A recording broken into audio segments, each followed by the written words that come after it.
This week, somehow Amazon pissed off the entire nation of Australia. How did they do it? Let's find out. We have a panel this week. Peter Marks is from Axis Informatics and Ariel Bogle is the online technology reporter for the ABC. What did Amazon do? How did it end up this way? So you might remember recently the government announced it was going to be putting a Netflix tax, an Amazon tax. It's been called all the different tech brand names. From July 1st, all purchases online will have to pay an extra 10% GST.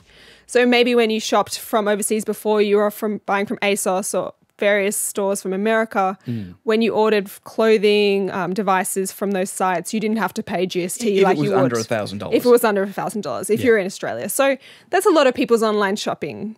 Why don't we call it the Jerry Harvey tax? Because that's who's pushing for this damn thing. So of course that's coming into effect on July 1st. And before that, Amazon recently announced that they are going to be blocking Australian users from any of its international sites. They're saying that's in response to this tax.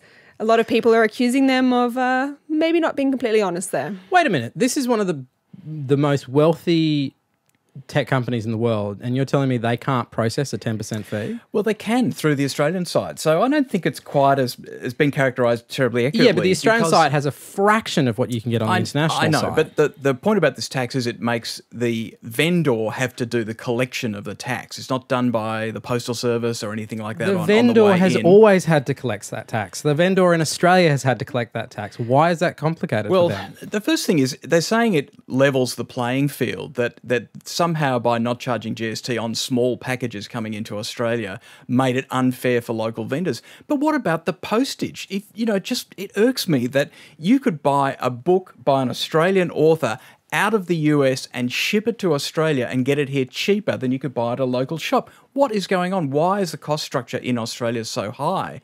Now, there is a problem, of course, with China. And the thing is that postage from China is incredibly cheap into Australia. And the reason is that there's this ancient law or agreement, the Universal Postal Union, that dates back apparently to the 1800s, that says when international post takes place, that the local carrier delivers for free, they don't try and charge extra, and the carrier of the country that sent the package is the one that charges the extra, and they keep that money. In China, though, apparently they just charge per gram, and they don't even count the number of packages. So they make it incredibly cheap for them to export items by post and get them into Australia. That's why we can buy things out of China incredibly cheaply. Now, these are low-cost items. They're things like, a $20 Arduino or something like that. You're looking very puzzled, Mark. I'm trying to work out how it intersects. Well, I wonder if Amazon shot itself in the foot a bit here. Not only is it kind of bad PR for them to be sort of pulling up the rug on Australians and the Australian government just as this new tax comes into effect, effectively, but also long term, they are competing with Chinese companies. They're going to be competing with Alibaba and Banggood, all the big Chinese online retailers. And now they have this perception in Australia that what's on offer to Australians through the Australian Amazon site is lackluster. The prices aren't that competitive. Definitely does not have the range of the US site. Australians will have to work a lot harder using VPNs or even mail forwarders to get what they want from the Amazon site. Why not just go to Alibaba where the mail is cheaper and it's all a lot easier anyway? I guess the only real difference is that Alibaba have not made their presence felt in Australia yet. Not yet, but they have open office here. They are making a lot of entrees to Australian retailers. At the moment, it seems very much focused on getting Australian goods selling into China, but there's no reason why that infrastructure couldn't be used to go the other way around. I'm trying to wrap my head around how far behind the Australian offering is comparative to what you can get in the US. It's getting better. I mean, I don't know the counter products now, but initially it was pretty terrible. I did try to buy some things locally, and actually I thought I did buy them locally, but then they took ages to arrive. So it's a bit of a trick.